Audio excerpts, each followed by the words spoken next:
the comeback experience that comes into play. So we've seen some Sejuani even in the LEC, especially if you have picks. Oh, we've also saw it on Armeo picking earlier today as well. So it's going to be a Lee Sin pick just because it is so damn flexible. And it is a great playmaker too if Palafox wants to play it. Yep, the Lee Sin's always exciting to see, especially with how much of a flex pick he is these days. Yeah.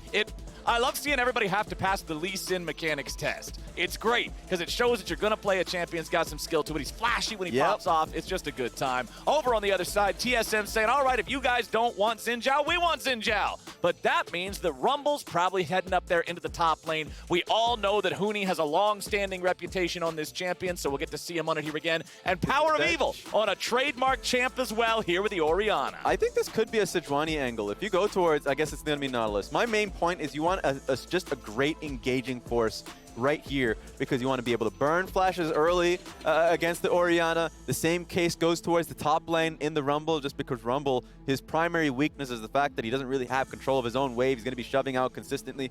I've heard it has been a good matchup versus Gwen in particular, but if you're going to have the jungle be interfering, then yeah, easy to burn flashes there as well. So it's going to be interesting from a solo lane perspective and how TSM is going to manage. A lot of responsibility there for Spica to hold them up. Yep, but I'm still excited to see both of these players on those champions that they have such a history with. Yeah. Right? Huni Rumble, PowerOfEvil Orianna. It's always a good time. Maybe PowerOfEvil is going to build something super wacky. That's still always one of my hopes every time I see him on this champion. So we'll see how that shakes out. However, Leona will be the first ban here from FlyQuest. Remember that last time they played, it was SwordArt on Leona against FlyQuest. He had a very unimpressive performance on that champion, but FlyQuest is still saying, hey, we know that that's just an off day. The man is a monster on the support role. Keep it away from him. Silas banned out too. Might even take away the Alistar. Just engage forces, right? Because not only is Orianna a great setup type champion for these champions, like the Leona or Alistar or something like that, but also you want something to set up the Rumble and his ultimate.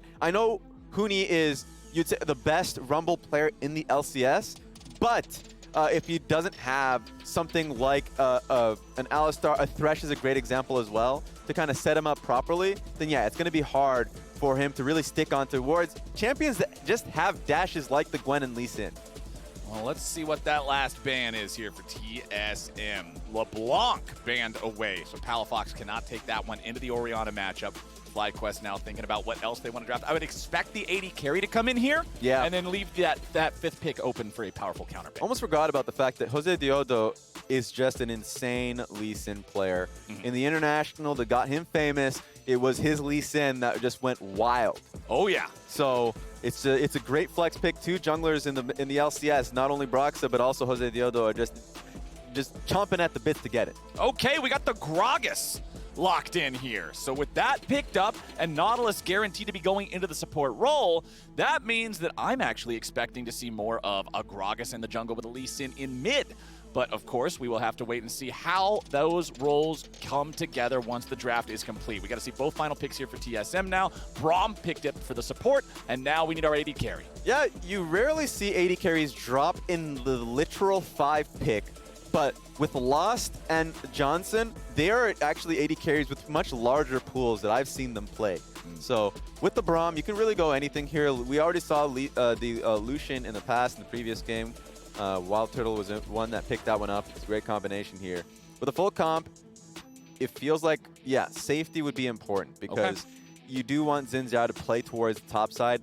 Having a weak side Rumble top lane is just awful. He's just going to get picked apart. Like we said, very difficult for him to get control of his own wave when trading. So expect Spica to play towards that top side early, at least just so he can feel safe there when getting his wave under turret. Makes sense, and our final pick of the draft here for FlyQuest will be the Tristana, so it'll be Johnsun piloting that one here. Tristana, Nautilus, very powerful as a duo. If Nautilus is able to find that dredge line on Ezreal, catch him when he's not ready to S and shift out of it, Tristana can bring the pain very easily to follow up. Yeah, and there's not a lot of hard lockdown, instant hard lockdown from TSM's side. Really, everything is reactable. Like the Orianna ulti is one, obviously Braum is another.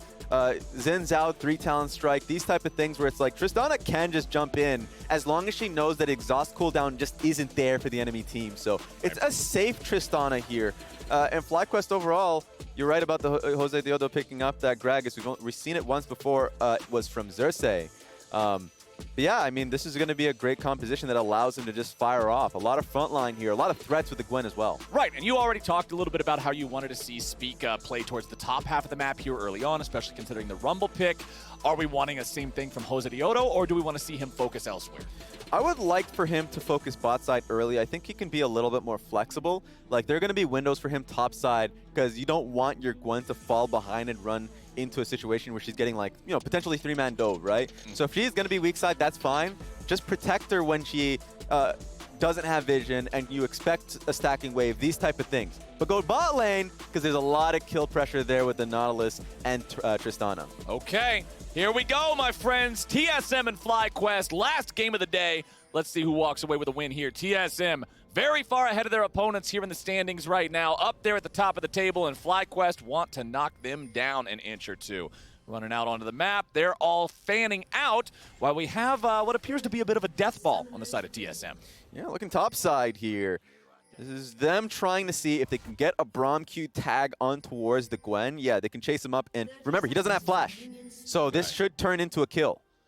Going in, SwordArt's going to drop down the ward. Nope, okay, so he will get away. That is the nice part, of course, about playing the Gwen. Remember, everybody scales the E at level 1 just because that lets you dash in and run at him, so you have that extra escapability there if you get caught out. Yeah, and it doesn't harm your level 1 at all, as you already mentioned. I mean, the 40% attack speed that she has, the added, you know, magic damage that's on top of it. It's going to be difficult for any champion to deal with really early on. Look at the pro view, though. Jungler's POV. You love to see it. Nice. See how you're going to improve your own game. What is it, every week, every day, something like that? There's always a Reddit post complaining about how jungle's not popular anymore because of scuttle crabs or whatever. So here's how to learn how to dominate the jungle anyway. If you want to learn to be the best jungler you can be, don't miss out on this matchup. Spica versus JoseDeodo, both on a couple of big playmakers in the Xin Zhao and the Gragas. It'll be a lot of fun to watch. Yeah, nothing cursed. I feel like whenever we end up going towards the support position or the top lane, it's like, oh, they're the ones that are playing weak side, just farming up, or playing like a tankier jungle. This time around, no. A lot of action should be there from both JoseDeodo and Spica. JoseDeodo, I think, should be playing towards, I said bot lane, but I think go through mid first because you have the Lee Sin. You want to burn flash from the Orianna first, so I'm expecting Palafox to work alongside JoseDeodo, and then you can transition that to the bottom lane. Okay, so Palafox, PowerOfEvil, 1v1 here in this mid lane. Orianna, of course, the more traditional mid lane pick, but down here on the bottom side, Dreams with a nice dredge line. Lost down to 200 HP off that one. Great trade there. Johnsun was just on top of it, so you love to see it. And in the race for level 2, I'm wondering, I expect that to be Johnsun and Dreams picking that one up first. Yeah, Lost and SwordArt had to back away. Oh, nicely done with the flash into the dredge line to keep on going. The exhaust comes in, but the damage goes down, and Lost is out. Summoner spells be damned. It's first blood for FlyQuest. Perfect. See that confidence from Dreams. Flashes immediately because they know they'll get a lot off of Lost on that one. That was double summoners and a kill. So great job there to set up his AD carry. So well done. And look, one thing I want to point out too, that was so close in terms of the exhaust coming down in the last auto attack, not quite getting the kill and needing the bomb. Look at the inventory of Lost. He started with a tier. I think if he starts with Doran's Blade, he has enough HP that he lives through the bomb. Yeah. Maybe, thanks to the exhaust. I'm not sure, but that is worth pointing out because I know that's a decision sometimes Ezreal's change at the start of the game. And I know that Johnsun made the decision to back away from the turret, did not to get the last hit because the exhaust went down, and he knew that the last ignite tick would do the job. So instantly flashing there from Dreams, the follow-up there from Johnsun, they knew that this was going to be the case. So take a look at this. Just that last auto attack, he knew that the bomb on top of it, it was actually just not the ignite. He knew that he did enough damage for that to be the killing blow. So great job from Johnsun and Dreams straight at the beginning of the game going up against TSM. Very well done from FlyQuest, getting on the board before we're even at 4 minutes. Hell yeah. And just in case y'all are stuck at a boring meeting somewhere, or maybe you're on the drive back home, remember you can listen to the live audio coverage of the 2021 LCS Summer Split over on LeagueDay.live. Just in case you can't quite be watching the games, you can still be listening to them and keep up with all the action. Speaking of the action, TSM not quite going to find anything up here on the top half of the map. Yeah, but they're going to need some action to get back some semblance of control. No sums from Lost. He's going to be a sitting duck. It was also just FlyQuest wanting to play towards that side of the map anyways. So you are on the drive. You're going to be listening to some very loud and excited casters on that end when that happens. Everybody's having a good time. That's the way we like to do it here in League of Legends, as JoseDeodo here on the Gragas, back out onto the map, with those level 1 boots purchased. That first purchase is so important for Predator junglers just because you don't have a keystone until you have it. Yep. So I love seeing these guys. Don't bother going for the full clear if you don't have to. Go through, get those level 1 boots, get back out on the map, and have that extra playmaking. Yeah, and right now, he's been looking for a lane to play through. He's just farming up naturally. But I think Lost and SwordArt are going to be under turret, so unless if you're looking for a dive, nothing's going to happen there, especially versus Braum. And also Orianna, PowerOfEvil has just been playing a really safe game. His wave state's always been good for him. He's never been in a position to get ganked at all by JoseDeodo, who has had Flash, of course, and still has teleport. So I think PowerOfEvil, the game is working out well for him. He's getting closer and closer to that mark where he does need to base, though. But that won't be a problem. Okay, still a pretty close game that we got here, despite FlyQuest grabbing that first blood, of course. You know, just one kill ain't going to sway anything all the way one side or the other. Looking at the jungle, you can see Spica picking up both the longsword and the ruby crystal here, building towards the Gorge Drinker that Xin Zhao just seems to always go for in the competitive environment these days. You and I were having a conversation backstage before we got onto the casting desk here today about how you can do spicier builds in solo queue. You can get yourself the shield bow, you can get yourself some more offensive options, but usually you got to go with something that has a bit more of a bruisery take to it in pro play. Especially because games are just consistent. Games like this, you know, the enemy team can choose to fight you or not. And so it's just much better to have that straight first buy that works for you, that you can team fight far more effectively. And also, he's setting up the Orianna ulti and all these things. Like, he has a lot of damage around him. He doesn't need to be that source. He just needs to buy time for his team.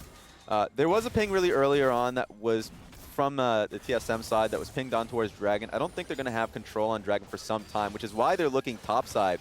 Just want to make a trade happen. But there's a ward that catches him out here, so a lot of great information. I think it should be FlyQuest that have first Dragon here because of that. Okay, TSM up here in the top side. Is there a play to be made? It don't quite look like it. Licorice having level 6. Yeah. Remember that 3 out of 4 of Gwen's abilities are I'm going to kill you. And once she has that ultimate, you can take a lot of damage from the burst on it, especially if you're both lined up to be hit by it at the same time. So risky business it would be to make a dive up there, so nothing like that's going to happen. JoseDeodo here down in the bottom side going after the Infernal Drake, and honestly, Raz, it don't look like he's going to be stopped. Yeah, it's just been a great game overall from FlyQuest. The ward those tops, that's fine. But also the control ward that they have right behind the pit, there's just so much that they had. And also Licorice was just playing, as you said, really respectfully, was just not in dive range. So there's just nothing there for TSM early on in this game. They're just going to be scaling up around the Orianna, and that's fine by them. But now FlyQuest, I think, have played their best in some time. I know they've had a lot of scrappy games, but this one is just, for them, a really controlled game where it doesn't feel like anything's out of control for them. Here comes Palafox, though. Okay, this could be a play onto Huni. He will see his opponent thanks to that ward. However, he's going for Lee Sin is highly mobile. Not mobile enough, apparently, so not going to get there in time. He'll just walk it back off. Doesn't want to lose the wave here, too, so look for the opportunity. Couldn't get it. He's going to lose the wave anyways. Yeah, bye-bye wave. Yeah. See you later. He'll lose that first melee minion, second melee minion. He might get back there to catch one melee minion. Last melee minion. Q it. Nope. He's got the experience, I think. Right. But like that just goes to show how much protection TSM had for Huni's Rumble. Like, the entire topside map was just lit up throughout the river and that control ward in the tri-bush. So there really wasn't going to be an instance with Huni just underneath, sitting on top of him under tower, that he was going to be gankable. So this is great overall from TSM, but it's going to be an active effort from FlyQuest to try and chip at that. Barrel over the wall just to check the Rift Herald, make sure Spica is not sneaking that one away. There he is. And you can see the EXP on the left side of your screen. Right now, Huni is the only man in the game, currently at level 8. The other solo laners just right there on his heels at level 7. Both of our junglers staying dead even at level 6. So that's, of course, a level advantage, 20 CS up, and he's going to look for a play on top of Licorice here. Does he have any support? Let's see. Does he want to jump out of this brush and go for the play here? We know how deadly Gwen can be in these 1v1s. Licorice, of course, just biding his time. Huni steps out. Licorice steps back. No fight to be found. Yeah, so and maybe even just trying to see if she just hard shoves so he can freeze on her. But it's just been a great game so far from Huni. As the Rift Herald's like, Shelly get lost. Here? Huni's playing very carefully here. JoseDeodo moving in. Finds the Q, gets the charge off on that one.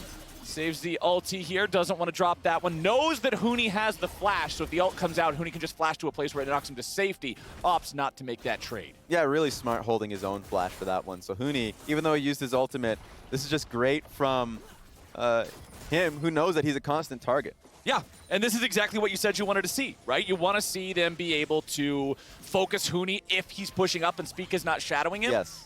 He's a target now because he always has to push the wave. So now Spica's doing what you wanted to see. He's up here. He's saying, okay, we should probably protect the Rumble a little bit. It's obvious he's got a target on his back. Yeah, now they're going to have Braum come topside, so I think TSM's going to try for a Rift Herald here, 9 minutes in. They're really concerned about FlyQuest looking for a fight here. The only concern would be that Rumble doesn't have ultimate, so yeah, it's going to get contested here. They might just concede it because of the no ultimate from Rumble, so he's not going to be too helpful. But it all comes down to TSM. They know they have an amazing Rumble topside. They know they have a great matchup for him. It's very uninteractive. There's not much that Gwen can do if she wants to dive in. Just get harpooned. Yeah, it's not going to be a lot, man. Those electro harpoons slow you down by a lot. JoseDeodo will drop the ward there in the brush that sees his opponents walking up. And with TSM having the manpower to stand and fight here, looks like FlyQuest has to back this one away. They should be sticking down. I think it's going to be a FlyQuest one regardless because Tristana was the one roaming. She had the first push against Ezreal with no mana. He's the one that's saying, I can't help. So as long as FlyQuest fully commit their AD carry, and they're not actually. Nope, they're he's backing right away back down with there. All right. They do not want to lose out on too much farm. They want to maintain that little bit of a lead they have. Licorice forced back underneath his own turret now as Huni will have priority out of the top lane. And with that priority, with that control, TSM earned themselves a Rift Herald. Okay, I mean, Lost still has to go back to base, so that should be turret plates there for Johnsun now. He's going to try and chip as much as he can, but that means that FlyQuest now have to be defensive, know what the next play is going to be. I would imagine that it's going to be Spica trying to put it Rift Herald mid lane to get control of the next dragon. Ezreal cannot walk up to this way. I mean, he's pretty far off, but... Yeah, he's way, way back there. SwordArt's walking up. Ward placed down. Licorice going into the top lane here. There's that ulti I was talking about. Got the 5 needles, but not enough damage. Huni gets out, but he has to flash to do it. Of course, the Ignite from Licorice was also used there, but it does have a lower cooldown. Palafox going in looking for the play. He's got it. Look at the follow-up coming in from the rest of the team. PowerOfEvil tries to get away, but he can't do it. Palafox with kill number 2. They threw it all. 3 ultimates from FlyQuest side and a perfect timing with Dragon coming up. PowerOfEvil didn't have help on that one. They were all trying to go down bot side, and now he gets picked off with his own flash as well. Great work from FlyQuest. Very, very nice stuff. Let's take another look at how this happened with Palafox on the playmaking. Man, that was smooth. That was just a really well done play from Palafox, following up with just about everything. Even though the ultimate from PowerOfEvil at least gives him some distance, that fadeaway Gragas ultimate's going to get the job done.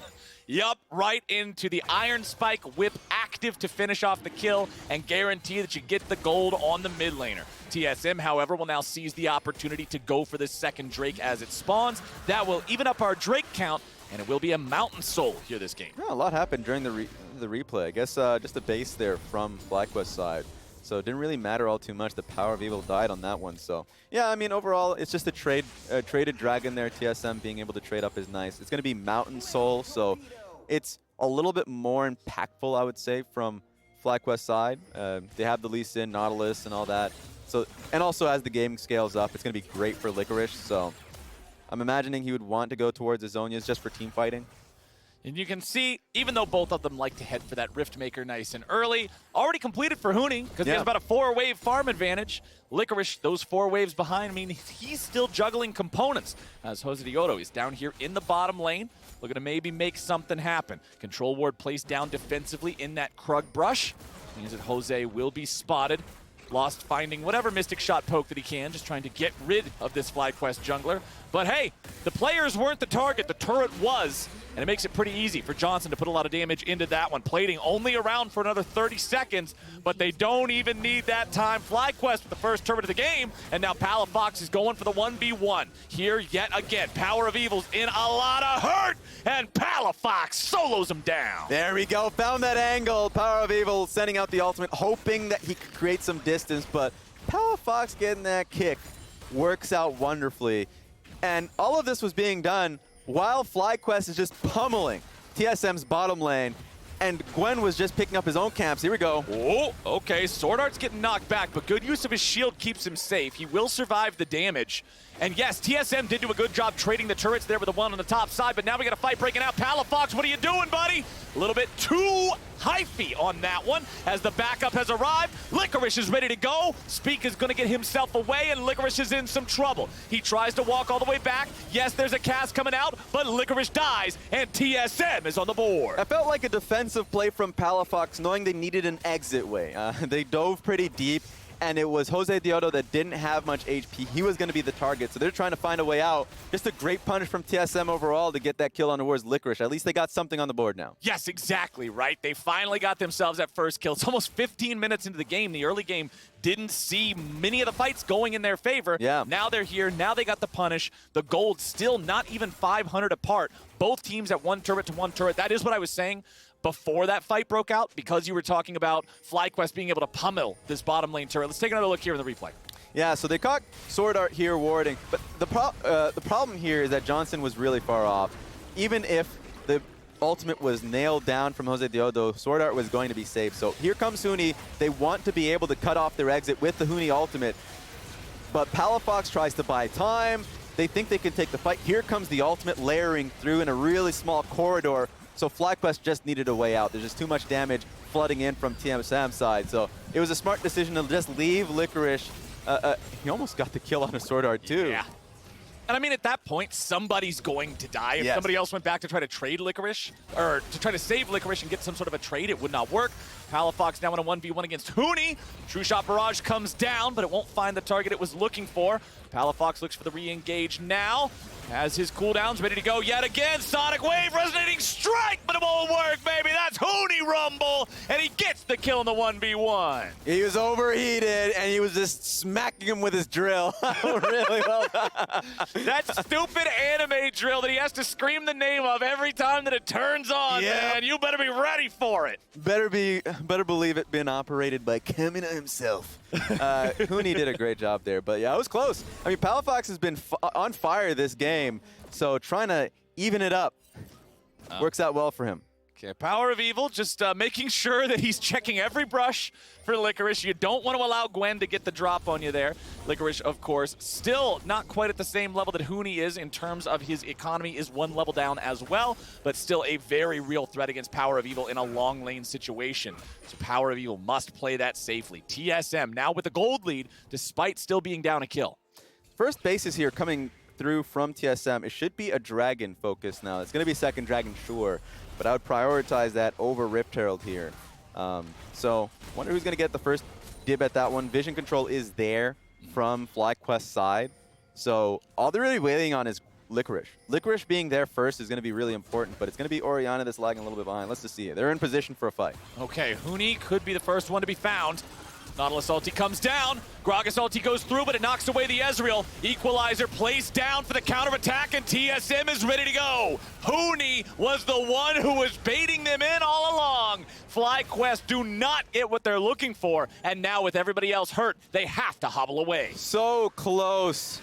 They knew that going for Huni was the right play, and even the Nautilus ultimate to set up Gragas. That was the idea, but you're right, baited him in, and now that's going to be Dragon there for TSM. And getting them stuck in that spot, Huni's flash just setting it up for the perfect placement of the equalizer to make sure that, yeah, you actually probably could have killed him, but if you did it, everybody's dying on top of those equalizer flames. So FlyQuest just end up going too far. TSM takes second Drake, but now what could be a very nice pick onto Spica. He'll be caught out here with the follow-up damage coming through, but Jose doesn't have a lot. JoseDeodo here with the stasis, looking to somehow stay alive, and he will. Palafox gets the kill. So close to being able to pick up JoseDeodo, but this is just Palafox carry here. If it's going to be a win from FlyQuest, it's going to be off the back of what is an incredible Lee Sin play from Palafox this game. Palafox on the Lee Sin seems to be the X factor for FlyQuest in this game thus far. Responsible for all, well, not all of their kills, I suppose, but responsible for all of them except for the first blood down there in bottom lane. As you can see, Johnsun getting the wave shoved up here in mid. The Tristana does still have a 20 farm advantage, so once he gets to that 2-item power spike, they'll be feeling a lot better. Yeah, and he's just been picking off what are more mobile targets here. Like, Ezreal is never going to be the focus here. Lost has been playing well regardless of all the attention that's been going towards the bottom side of the map, but it's going to be on Huni. Most of the time it's going to be a PowerOfEvil, so they're playing really far back, and that's the risk of running double mages here in Rumble and Orianna, is that if you don't have control over an objective, then it's going to be the playmakers of Gragas and Lee Sin that are on top of you. So I know they recognize that. They're already going towards what is Zhonya's pick up there. Huni's on that already. Yep, love to see it. So like those are things that you need to buy more time as the team fight progresses. That's going to help you out. And TSM's about to hit a couple of pretty powerful item spikes here as these second items complete as well. Both of their carries in the Orianna and the Ezreal have fully stacked tiers that now just need to be evolved into their final item, which will instantly auto-complete to the second form. So really, really big power spike will be coming online once those are able to be completed. And it's not the first time that we saw this Ripmaker build come in through from PowerOfEvil. He recognizes these are going to be long, drawn-out team fights. He's going to be stacking up the max stack pretty consistently. Yeah. So he's, you know, mathematically going to be dealing more damage, got the more sustain. So if there's going to be, like I mentioned, Palafox, and I mentioned the damage that's going to be raining through from JoseDeodo, he's going to be able to sustain that well. So I think that is a smart decision. The tier also just on top of that is going to not have that mana discrepancy and problems that you would if you actually just went towards the Luden's Echoes. And the timing is perfect here because you brought up the fact that Huni's working towards the Zhonyas. I mentioned the tiers both already being fully stacked, and you can see in the inventories 1, 2, 3 Hourglass with Seraphs, with Muramana, all completed now for TSM in time for the next fight. FlyQuest needs to be aware of that. They've got some powerful item spikes of their own. JoseDeodo here with that Night Harvester means some powerful Gragas AoE can really do some damage to the health bars. And Tristana, Johnsun, now having that 2-item power spike that's so deadly on Trist. See if they're trying to make a play here. I don't know who their target would be, but JoseDeodo is behind enemy lines. They're going for someone. Okay, Dreams is in a bad spot here. He'll be caught out and just destroyed. Nobody nearby. Oh, no. Now, let's see. Oh, Palafox, what are you doing there, buddy? This was just absolute disaster for FlyQuest. You've lost your mid laner. You've lost your support. Johnson's jumping in, looking to kill Lost, but that won't happen. You've lost Lost. And now he's running over to join the rest of the team. TSM's going for Baron. Yeah. JoseDeodo still here, still with Flash, still with Smite. Licorice jumps in, trying to just buy some time, distract him enough to get him off the Baron. That's the name of the play. Stepping away from the Mystic shot so he won't get stunned. Spica's just over the wall here with a Flash, ready to stand and fight him. JoseDeodo here now, looking for a way into the pit, maybe. Right back in they go, but it's secured by Spica. FlyQuest cannot get the steal. They jump in. They're trying to go for the YOLO play. You only live once, but you're gonna die twice. What in the hell is this? What? Run. Palafox is going in. The fight ain't done. Palafox is gonna die. Dreams is gonna die. It's a conga line down the top lane river. Palafox heard exactly what you said. He's like, I want to die twice too. Oh my lord. Man, that was...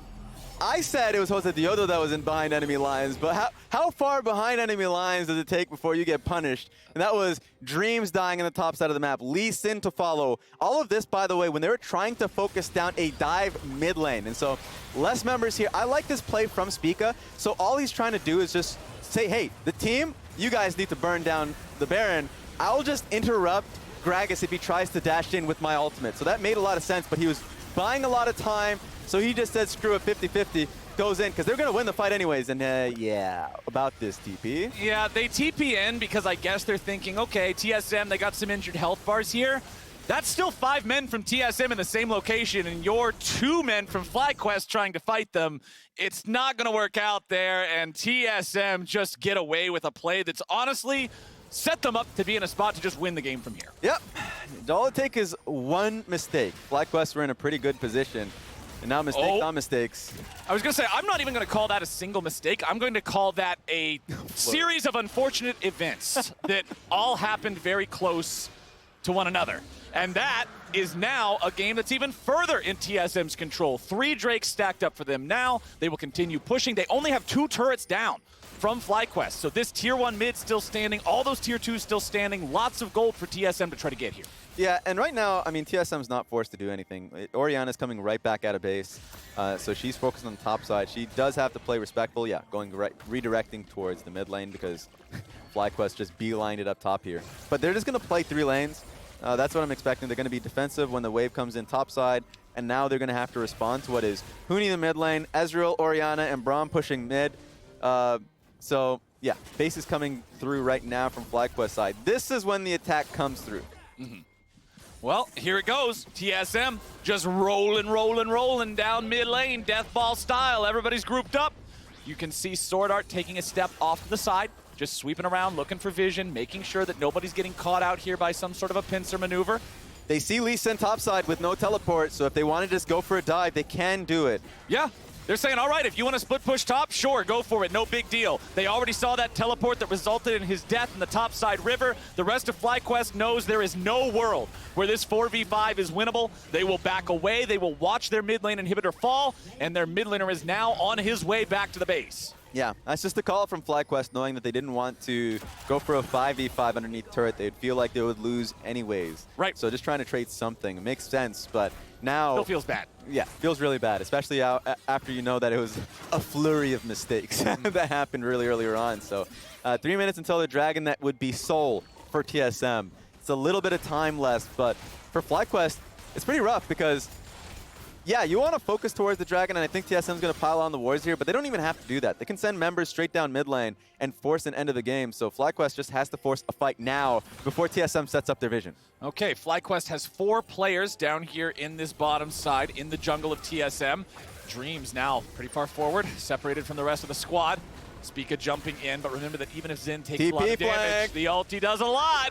TP's coming in, Huni's ready to go, prepare to be equalized. Huni's joined the fight. Spica's already on a killing spree. Palafox goes in looking for the damage. Even if you take him low, you won't take him down. He's still got the stasis ready to go. Back in mid lane, Johnsun's killing a tier 2, so yes, they'll get something, but they're gonna lose a lot more. Yeah, I feel like the FlyQuest are on the different pages here. Johnson saying, I'll just push straight through mid to deal with the super minions, but the setup there from FlyQuest was to force a fight. And so now you've lost 2 members. You're going to lose inhibitor on the bot side of the map. They're already just pinging the turrets they want. So FlyQuest are going to have to give this one away too. Okay, tier 2 turret falls in the bottom lane. Tier 3 turret will now be the next target. Remember that Palafox is dead for 10 more seconds. TSM do not have a Baron to enchant all these minions. However, they have a teleport, and that makes minions very tanky as well. Goodbye tier 3 turret in the bottom lane. TSM continue moving forward. Huni may only have half HP, but his ulti's ready to go yet again, and he's got the Zonias. Engage coming out from Dreams, but it won't find a value target. Equalizer comes down, and FlyQuest has to retreat immediately. Spica's ultimate will keep him safe as he pressures forward,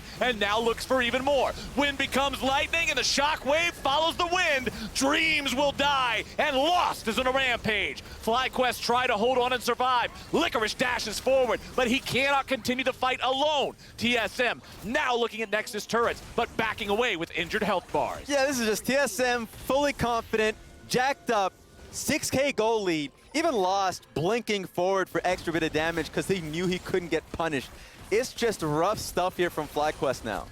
FlyQuest are at death's door. They're trying to find anything on the back edge of this.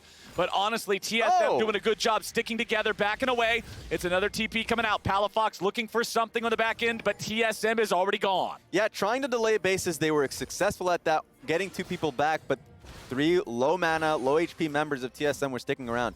But 40 seconds is enough time for TSM to base, come back, and fight for Soul. Okay, Palafox is moving forward. JoseDeodo right behind him. They're seeing if, okay, maybe there's a chance somebody's alone farming chickens or something like that. Maybe there's some sort of a miracle pick to be made, but there is not. And FlyQuest are now down 5,000 gold. It's 20 seconds until the Soul for TSM. This is a dire situation. It's a midnight desperation. It's when you're hungry, there ain't nobody open, you look in the fridge, you see nothing. You're like, anything I can eat, please, but they ain't getting it. Nope, the whole fridge is completely barren, my friends. It's when you open it, nothing in there, close it, come back in 5 minutes. Why did I expect something different? It's still empty. TSM, control over the bottom side river. Dragon has spawned. Licorice is in a position to flank. This will be the Hail Mary from FlyQuest. They know they can't give away the Dragon Soul. Hey, they gotta try to force this here. SwordArt, so Licorice can make this fight happen. Licorice is already over the wall. Licorice is already going in, but he's alone right now. TSM backing away through the right side of the river, but now jumping right back in for Licorice. Spica will stand and fight, and Spica will take him down. Everybody else from FlyQuest trying to run, but Dreams is already dead. JoseDeodo with the flash over the wall, but will it even be enough? He throws out the cask. He jumps back over the wall with a body slam. Spica is still looking, and Huni is still cooking with fire, baby. TSM just absolutely wiped the floor with them, and it's Palafox versus 5. My money's on the 5. Take no prisoners. And Huni is like, why are you interrupting me taking Soul, all right? They're trying to pad stats here. Yeah. Yeah, he gets a kill on top of it. This is going to be a clean TSM victory now. TSM, all that's left is to march it down, take away these last couple of turrets here. Nexus turret number 1 is done. Palafox stepping up, trying to fight. There's not much fight left in him. FlyQuest can no longer win this game. TSM will just do a little bit of padding the stats here at the very end. Huni will get it done, and TSM 20-5 take down FlyQuest. Now that is revenge. Last time they played him, they weren't ready. You know, TSM weren't ready, but now they've taken wins after win. The past 2 weeks for this team has been amazing. Yeah, TSM looking good here. Now, yes, early on, things were not going great for them at the start of this game. Down in the bottom lane, yes. They give away first blood in the 2v2 because FlyQuest recognizes, hey, we can go for this. Let's get it done. Then in the mid lane, Palafox providing the playmaking to get the kill on PowerOfEvil. FlyQuest had good moments earlier on in this game, but you saw that once it was time to group up, play together, TSM just seemed on another level, able to make sure that they were in the right place at the right time, fighting together as a team. 100%. There were a lot of good things here from TSM. I think one thing to make note of, just to say, even if the early mistake happened there in lane from Lost, he recognized that he was under constant pressure and he played well accordingly. Every time there was a 3-man die, he weren't even close to it. He's like, nope, not letting it happen. Next neighborhood over. It's just, you don't want to be anywhere near this turret. You don't want to be anywhere near these guys. They're going to throw a bad time for you, and you don't want to have anything to do with it. Avoiding further mistakes. Good looks. And on the opposite end, Huni had a phenomenal game on his Rumble. Yes. Like, he had the pressure early, he had the vision early, and when he didn't have that, he played respectfully, but not overly respectfully. He didn't burn his flash when he didn't need to. Yeah. And then as the game went on, his ultimates were picture perfect. The one I remember was at that ramp around the red, around the Raptors in the red side jungle that just made it so hard for FlyQuest. They had to concede their Gwen in that fight. Yeah, and the one that I remember, a different one, the one at the red buff where they were chasing him, thought they got the pick, flash over the wall, drop it right on top of that vertically, and make it so FlyQuest can no longer commit. Really good equalizer play coming out of him. Pog is Huni, both player of the game and just Pog. The man played amazingly. You love to see it. This is why I got excited when they locked in another jungler, and I got to say, oh, it's going to be Huni on Rumble. Yep. You love seeing Huni on Rumble. 39% damage percentage, huge. You would expect that. He's a carry. He's a top lane, sure. 27 CS difference at 15 because he was able to just pummel the Gwen underneath turret. It was difficult for her to ever find moments. There was one opportunity. Palafox says, I'm going top lane. There's a ward in this bush. Didn't work. Huni just walked it off. Big, slow anime robot steps, but he got there. And now we're diving into a break. But on the other side, Dash and the State Farm Analyst Desk.